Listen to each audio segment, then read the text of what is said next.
In the remaining jungle of Borneo lives a tribe of nomadic hunter-gatherers. They're known for their survival skills and for the deadly poison they use on their blowpipe darts, the Panan.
My name is Rafael Treza. I'm a musician and filmmaker. I'm going to spend the next 3 months with the Panan tribe of Malaysia. My journey begins in Kuala Lumpur.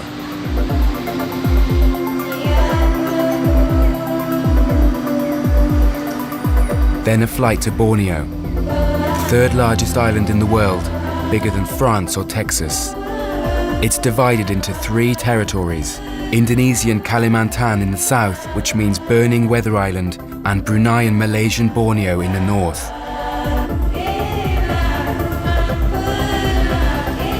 From the air, I catch a glimpse of what the palm oil industry has done to this country.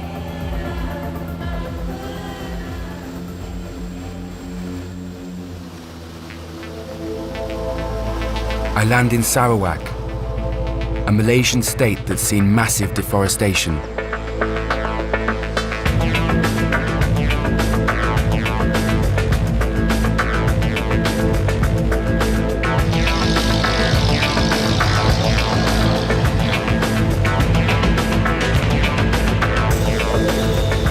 A land where activists get killed or disappear.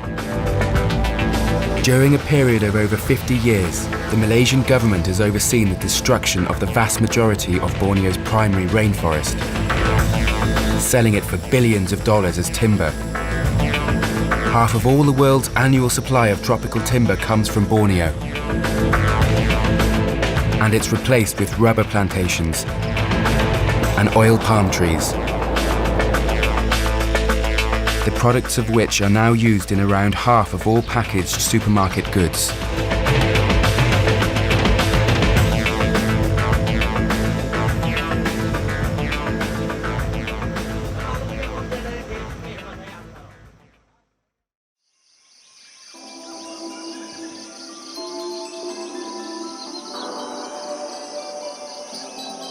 Very few national parks have been created in Sarawak to protect what is considered to be the oldest and most diverse ecosystem on Earth.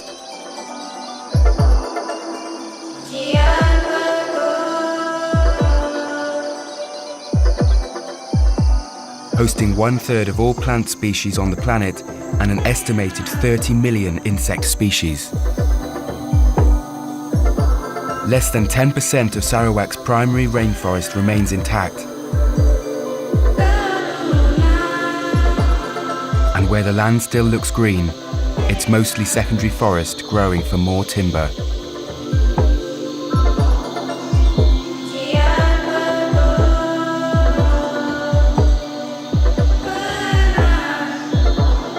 The forest grows back so densely that it's no longer habitable for the biggest and most endangered species like the orangutan and sun bears.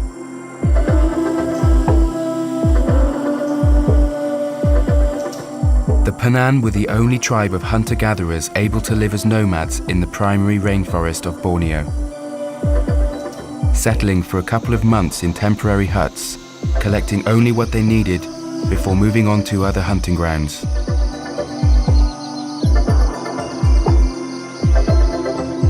A peaceful, good-natured people, The 15,000 Penan who lived here didn't stand a chance against the powerful logging companies supported by a mafia state government. When they started blocking logging roads, many were arrested and even tortured. Most of them ended up in cities, forgetting their precious survival knowledge. Today, only a few families have kept their traditional way of life. But as crucial space is missing, they're forced to live part-time in camps and villages.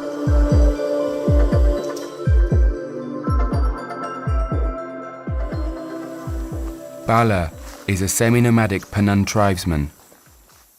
He's recently had to take shelter in a village when his forest was cut down. He's using a bamboo segment as a container to fill with the deadly tagem, the poison applied to the tips of his hunting darts. The tagem tree, or Antiaris toxicaria, grows up to 40 meters high. It's widespread all over South Asia and tropical Africa. In its raw form, the sap is deadly when it enters the bloodstream, causing lethal cardiac arrhythmia. But through a special refining process, the Penan make it even more powerful. It is then fatal in less than 2 minutes, depending on the size of the prey. It's ideal for hunting, as it doesn't contaminate the meat.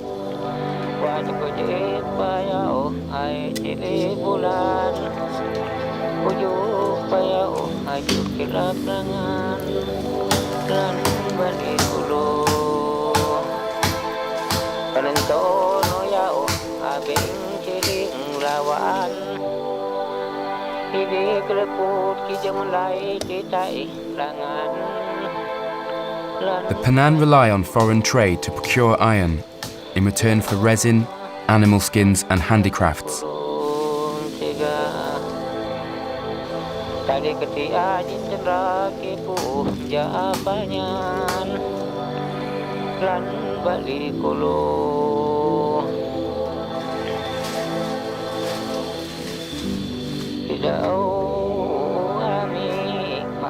Bala carefully cleans the residual deadly sap from his machete.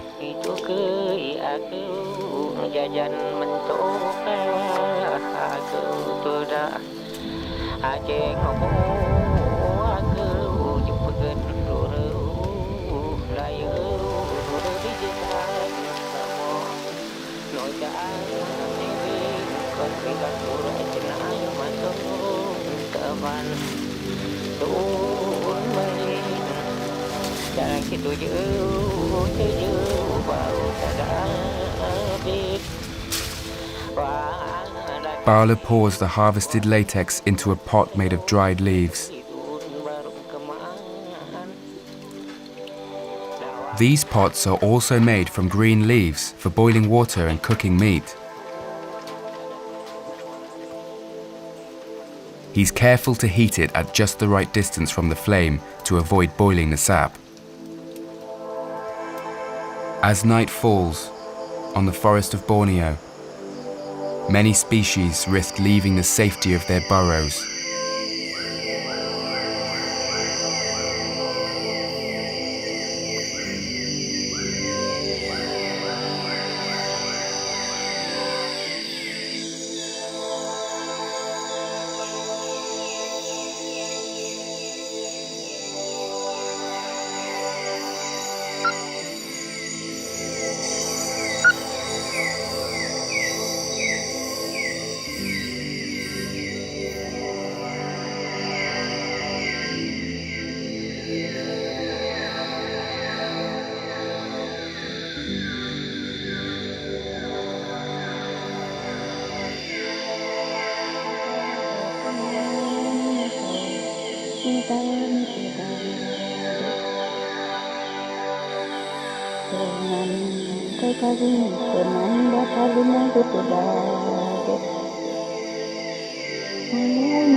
Be haveja jam kira 2 minit kenan tajam tu tong ulu kelunan pe be bari beken tenang ci tau pe ya matai ni lu naun asan lu musid daha bari re ala daha na be lu murip matai naun kenan tajam tu babui pe ya on lu put itu buat anak babuy. Itu kecil ni tahu pegak temen itu awah tong babuy be murid matai makin lah un situ pe putui be ave jam matai kira lemah minin awah tajam matai itu matai babuy no kenan bengsa tajam tu biar omong tenawan ko put omong ene kedau ketai hako murib muun be beda tai ke ave bari tong lamin rana matai kelunan pe kenan ke reput ne kedau hanah murib tapi ne ave si tai da lem ne kedau na keto ne kuba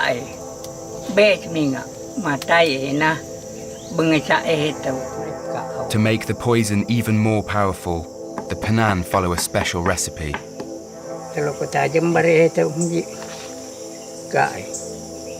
They combine several plants in specific proportions. Kada jalan Penan mana kena matai na.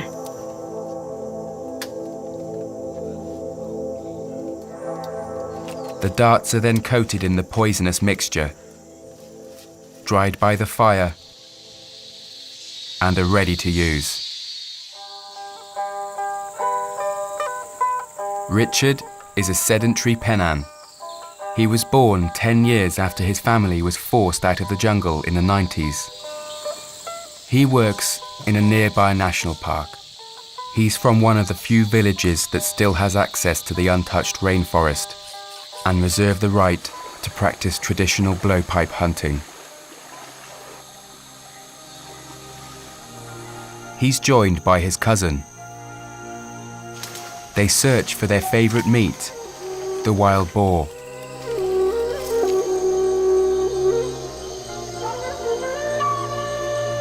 It's become harder to find due to human activities around the border of the park. Blowpipe hunting is a matter of stealth and patience. During the day, every animal is on their guard.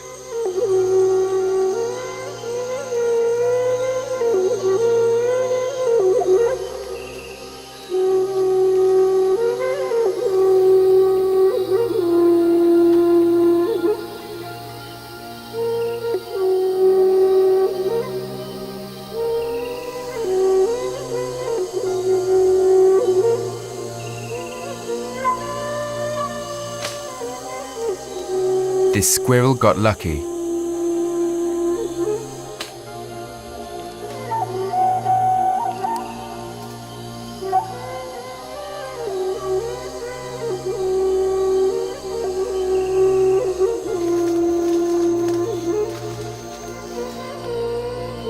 Richie has found some bamboo shoots. They'll provide a vegetarian meal for tonight.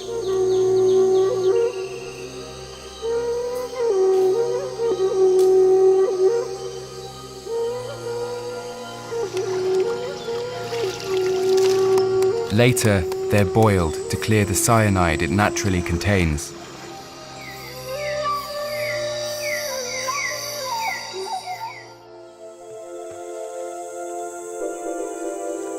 The rivers running through the national parks are clear and free of pollution from logging, which erodes the ground and makes the water muddy. The Penan can still practice fishing here. They use homemade spear guns.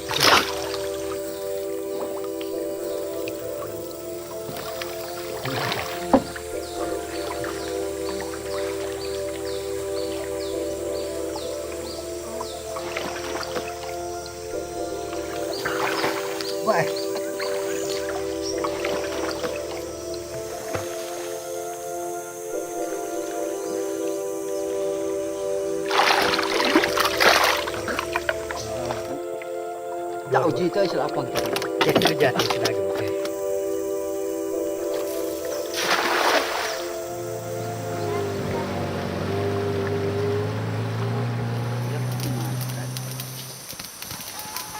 Aku nak belak yang kan belak ni. Aku kira apa?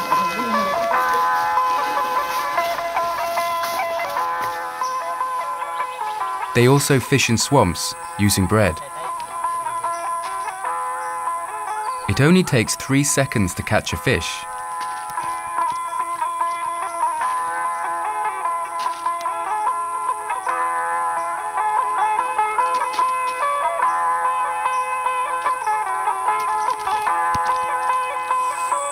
Now it's my turn to try.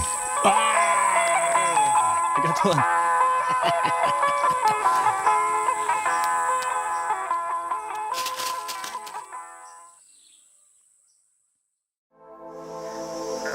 A few Penan families still live as semi-nomads in the remote jungle. Langub, a sedentary Penan, guides me to meet them.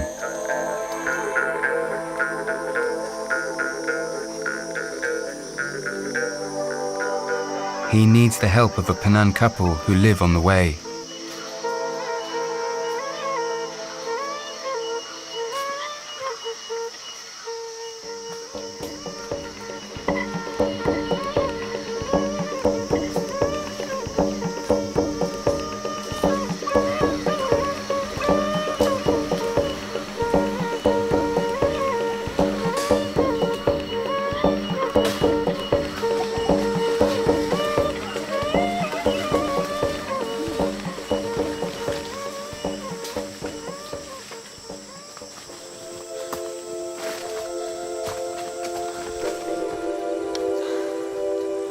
Nice to meet you.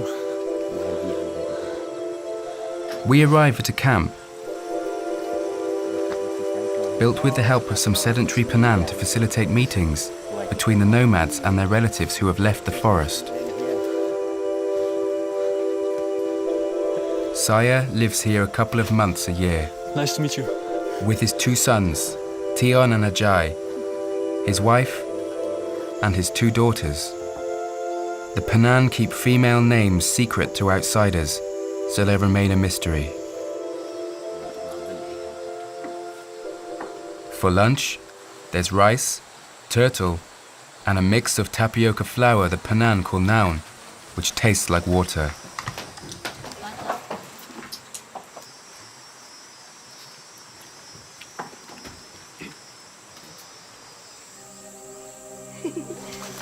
Their main source of food would traditionally come from the sago palm tree. Saya and his kids are taking me to harvest its trunk.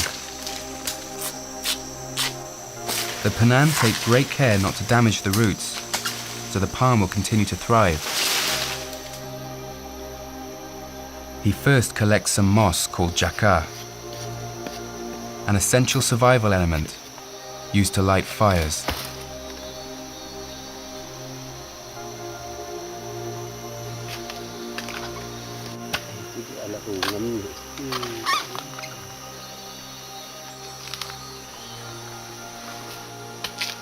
The palm heart is typically made into a nutritious, non-perishable flour, but it's also eaten raw. At the junction of 2 paths, Saya shows me oro, the Penan's way of communicating with other members of the tribe, using signs made of branches. Hun bari jalan itu, hun kelunan pina, hun bari jah jalan situ, hun pun jah kelunan sitai. Bara ino pitahapo itu tada nure. The code always begins with the Penan motto, Jakanin, we have the same heart. Jah kenin, awah ulau jah kenin kuak kenin itu jah tada pemung. Hun tada itu pun. Hun ko laau, kau tai laau mole tai ame, biso ame mole kai itu jah tada nyeho mole tebai. Bai. Bari itu. Tau reh no torok atau reh sakit bore. Irah mana iraja awame suai sahau bari itu. Itu kaan irah mana situ.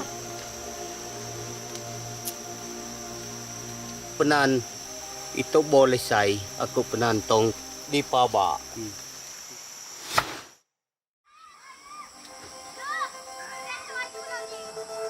In the few villages bordering reserved areas, the Penan have been offered jobs in the national parks and are allowed to hunt in untouched regions of rainforest.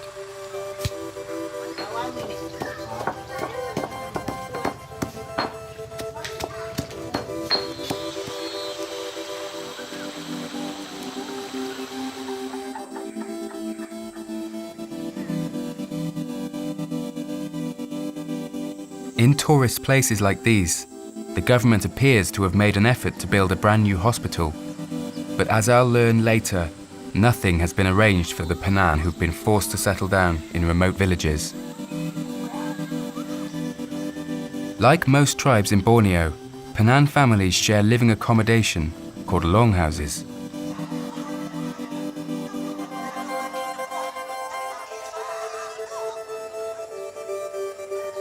Their woven craft is made of rattan, a vine that can reach a length of more than 200 meters and can be crushed to use as a natural toothbrush.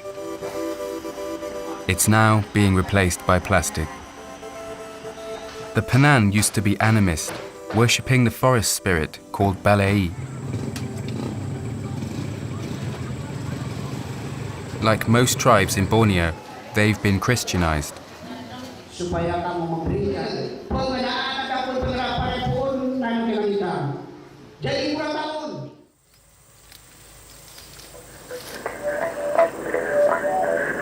Nyapun was one of the first Penan chiefs to be forced to settle down. He says he's probably 89 years old. The Penan used to live in the present. The canopy would hide the sky so they couldn't count moon phases or years. He's gathering fern shoots and tapioca leaves for lunch.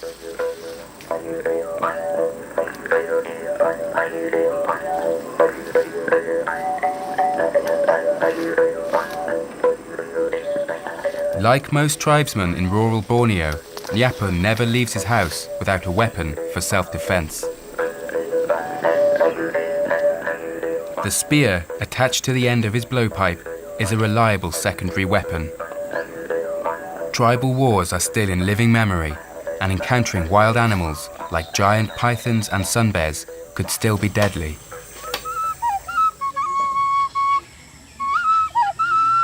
Nyapun's second wife plays nose flute.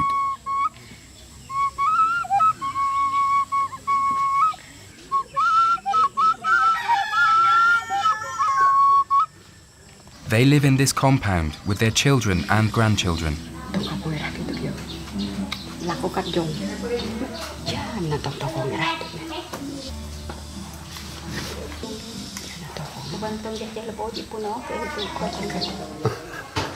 This fruit tastes exactly like cinnamon. Magat hinuk magat. Sama dia cawai lah situ lah. Uban melah lebih lah memang pas situ lah malai lah situ lah. Tapi pengaruh lakau tu cana mek pita seluang pita nak. Dekat pengumuman itu uban Ame daw kalakaw da. Ito sana ame uban me. Ino pe kalakaw me ino pe penitah me tang tanak kay. Kekat cincawit kekat kaan kekat pengumuman ame libat awak ame lakaw. Kenat awak. Kuha ka na makaka. Temani diyan tong tanah ate kukuman sembarang. Kau pitah kaan kebarang. Kuman periawan. Sebab itu, tapi satu ni diyan na makasih memegang tu dah maka bikin apa. Mari ame maupun apa tong tahu lo ko kena mari ko diyan. Dani me pitah katidan me pipalan me. Ini kuman me mari ko diyan. Kami piajam tuai na pahulo. Baik ya. Terima kasih ngana. Two villagers guide me to a remote Penan camp at the end of a logging road. These dangerous, abandoned roads are prone to landslides and sinkholes.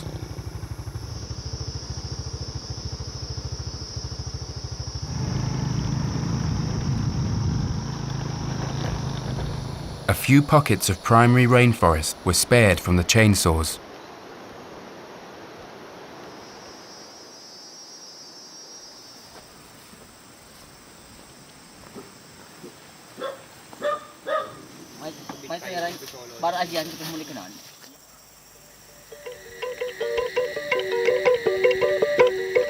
The Penan are known to be very shy, which makes their adaptation to the outside very challenging.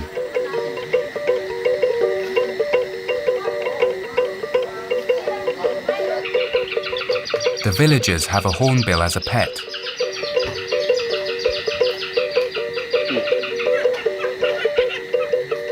Hornbills are the emblem of Sarawak. Many different species exist all over Asia, like the great hornbill, here filmed in Cambodia.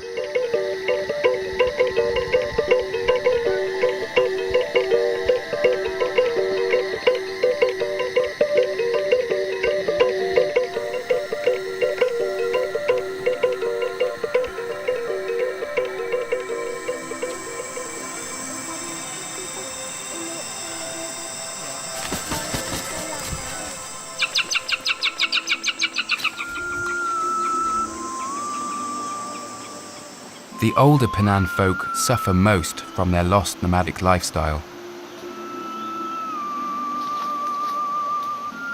and struggle to adapt to life in the villages. Many suffer from depression or have lost their minds.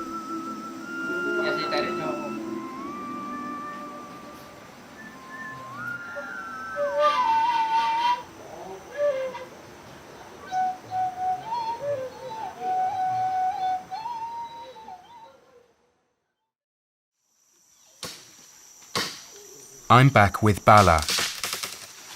He shows me how to make Penan bark cloth. He cuts a beripun tree.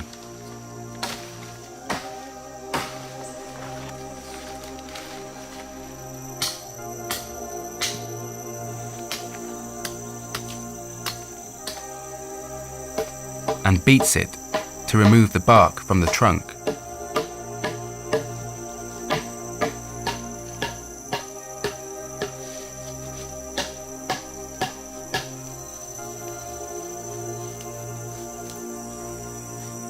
The Penan use over 1,500 names for plants. Most of them are used in their ethnobotany.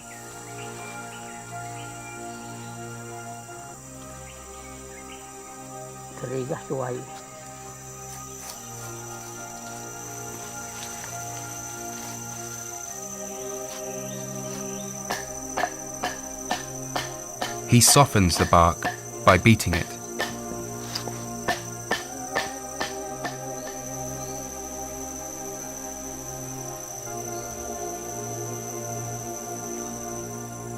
These were the traditional loincloths, until cotton replaced them.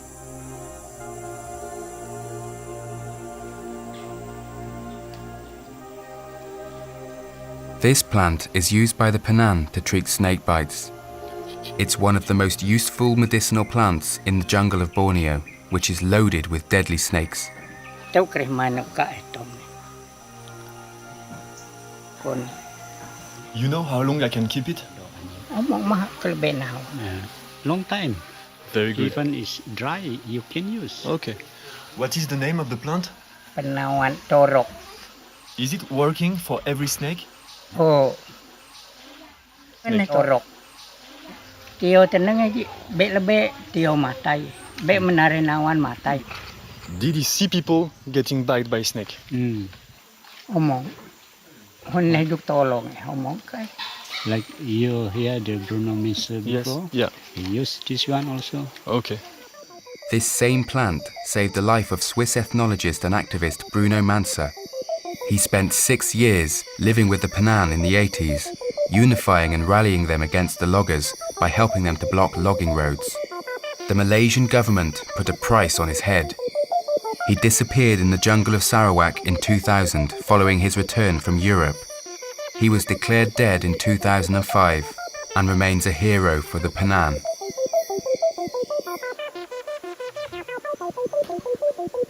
Though I hope I won't need it, I decide to take some for the rest of my trip. Thank you.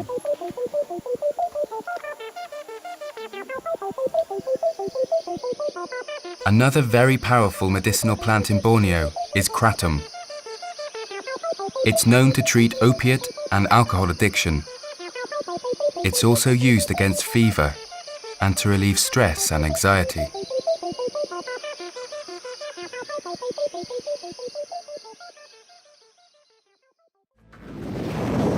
I now travel to the south of Sarawak, near the Indonesian border, to meet the Iban, who are known as the headhunters.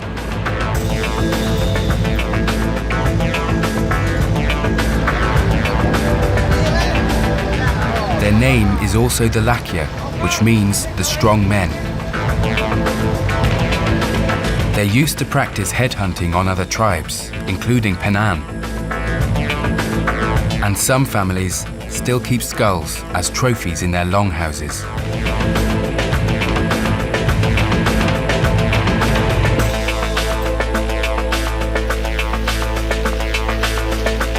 The Iban don't use blowpipes for hunting, opting for regular guns. Even though headhunting officially ceased a century ago, the Iban are still remembered as merciless warriors. And guides still advise against entering Iban longhouses without invitation. Traditional. Thank you. Okay, I tua. Okay, just family gathering. King lah. Nice. Get here, say hi first. Hi, What's your name? my name is Rafa. They're famous for their tattoos. Kita mitit. Urko lemot. Tegak. Lemot tegak dah na. Okay, cool. Lemot tay. Ukir ko. This we call it ukir kong. Okay, we call it ukir kong. Tattoos represent an important life event, like becoming a father. For the first head taken, a tattoo is made on the hand, the enter gulun.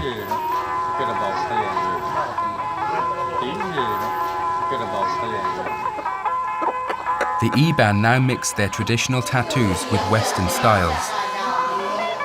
And foreign travellers come to get Iban tattoos.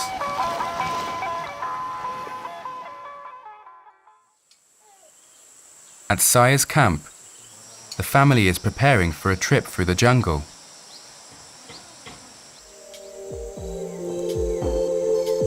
Saya's daughter is petting the family's monkey. The Penan use them as guards, giving a signal when danger is near.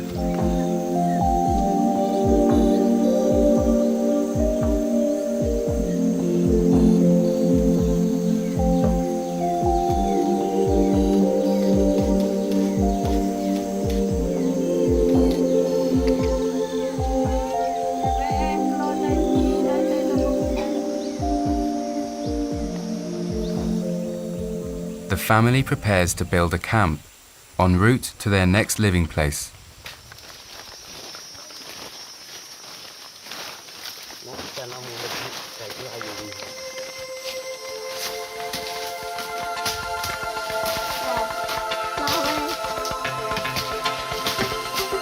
They choose an uphill spot away from mosquitoes and falling trees.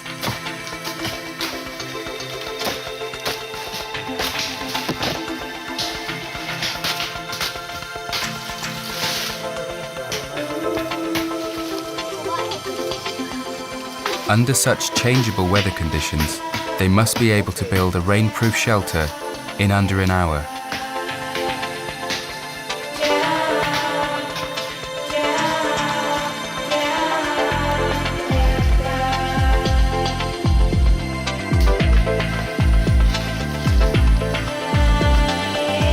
As part of Penang fashion, they sometimes like to dye their hands with red leaves.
Kumoko, ito ni bari kayaw.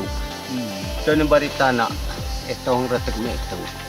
Inungaran, be me kilo etasya. Uban hay rafrita. Dani sito na. Nekaala kau ketay-tay tana. Be ame omong tolong ka. Bari rabake-bake lah. Gin lao kau ngan kau omong tolong. Ngan kekatlunan jinusit omong tolong ame. Itulah ame ketengi kenan nah. Pohota anak tu jalan ame pitah kaan, pitah hapo, pitah kat kerja ame, kenan ame inahak kengan ko, kenan keninke. The family occasionally leave the forest to trade meat in the villages, but they're often isolated for months and must light their fires without using a lighter. With his knife, Saya strikes a firestone that he found in the river. Sparks fall on the moss, igniting it.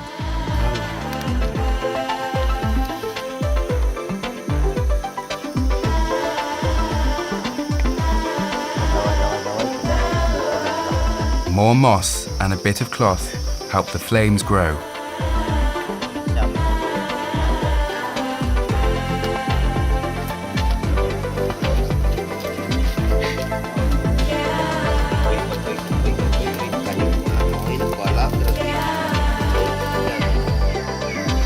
To illuminate the hut at night, the Penang use a plant candle made from the pod of a vine. It provides light for up to an hour. It rains almost every day in the jungle. Punyao, a readily combustible wood, is cut and briefly dried above the fire.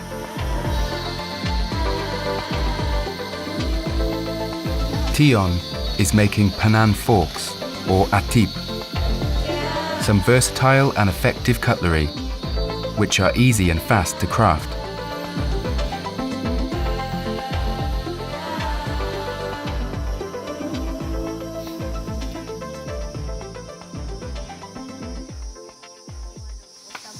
Ni abe ji tai tong irah long daun ko na ko na hay. Ni abe ino omok ko nyo ko tolong iya.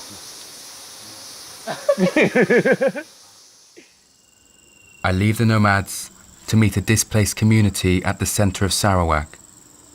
There's no public transport, so I decide to hitchhike.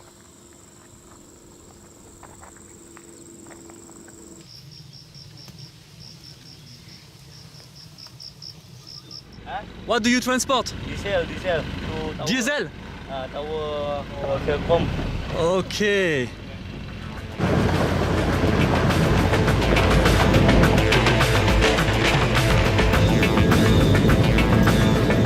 village is hours away from any other camp, and I'm traveling next to 2,000 litres of diesel.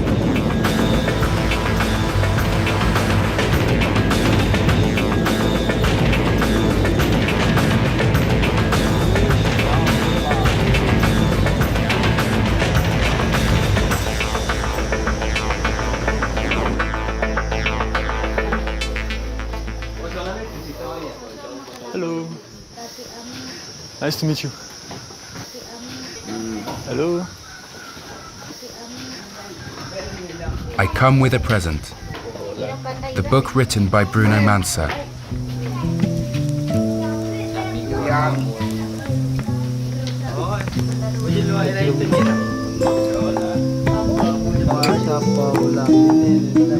They can't read it, but it contains many drawings of what are now rare animals and plants.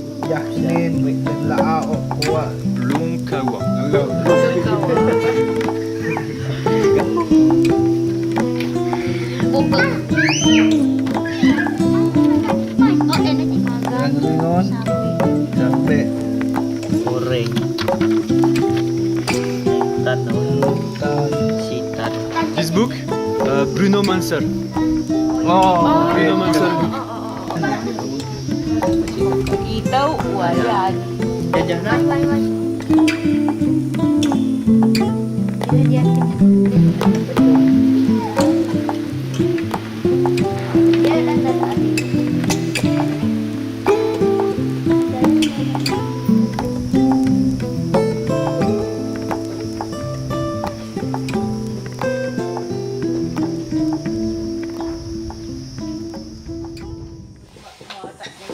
Some villagers are preparing their blowpipes for hunting the next day.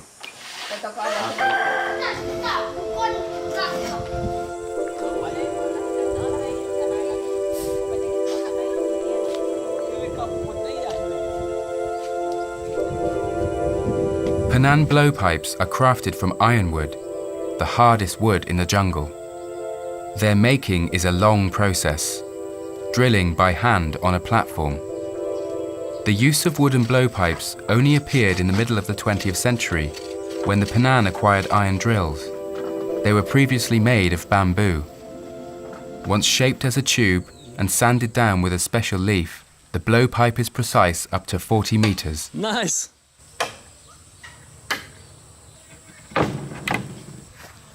Nice job.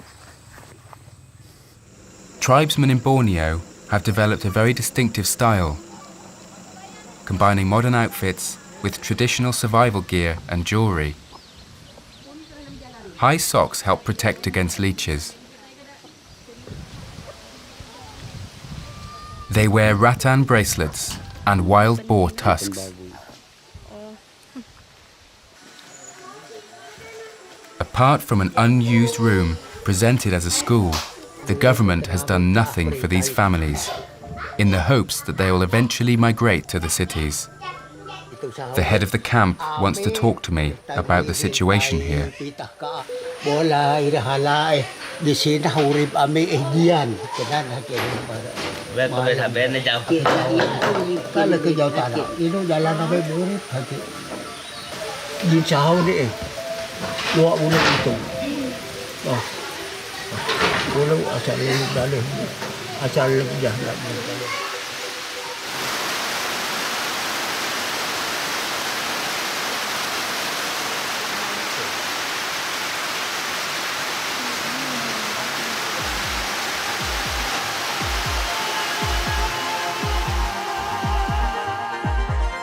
Sarawak is home to what was once thought to be the largest cave on Earth, until one bigger was recently discovered in Vietnam.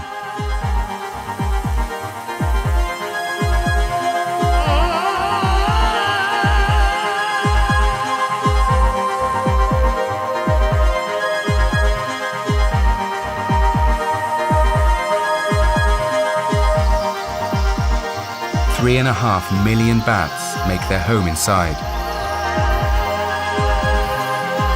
Every evening, they leave the cave in search of fruit and insects.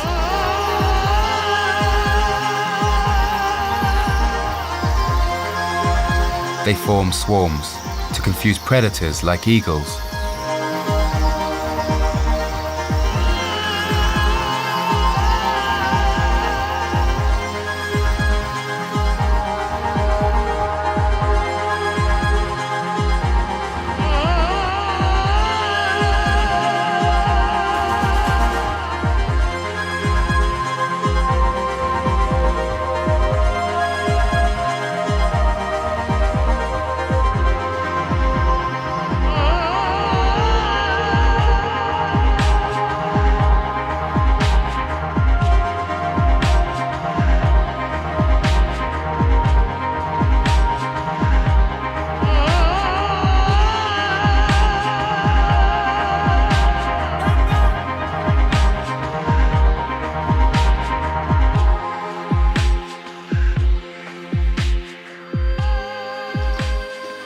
After nightfall in the camp, the families gather to watch the only kung fu movie they have.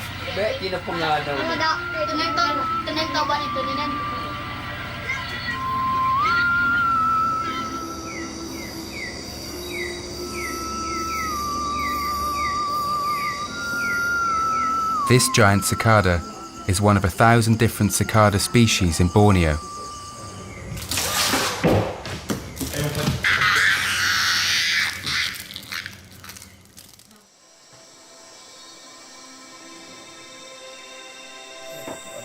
In the morning, the village kids get ready for hunting.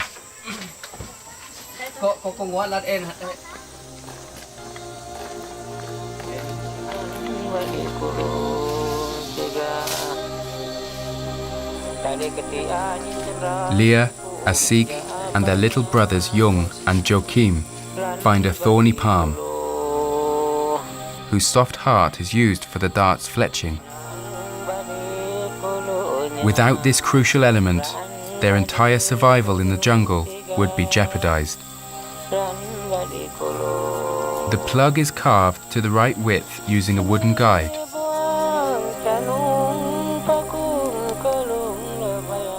Lupa aja. Tenang hari. Oh, hari bebek boleh pasik ikat. Mana boleh pasik?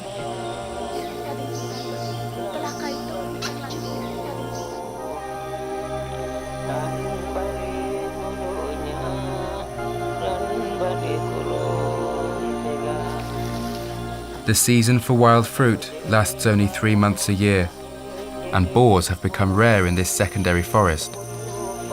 As a result, the Penan are forced to rely on supplementary foods, like birds and pygmy squirrels.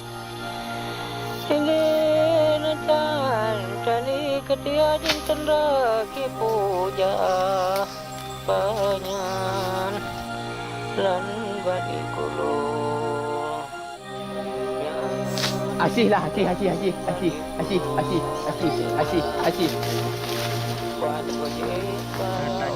Using the poison, small prey dies instantly.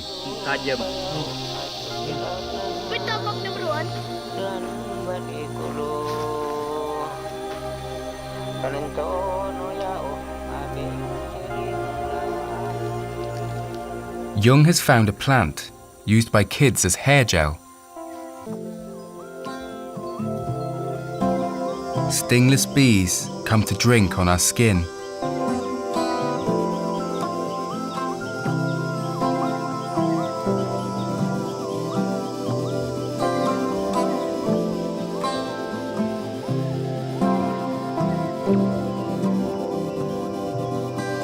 Giant wild bees also make swarms on the remaining tall trees.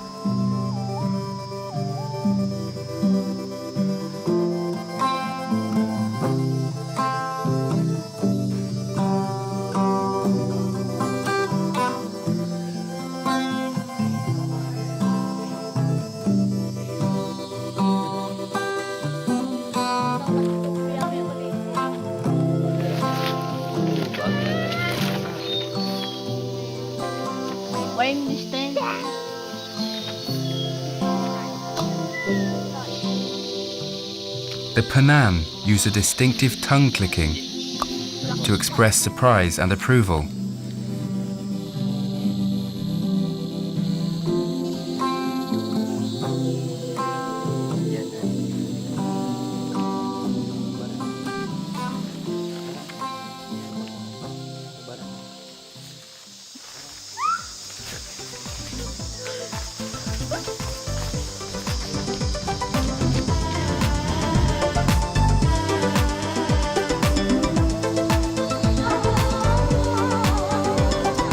it is time for me to leave the Penang.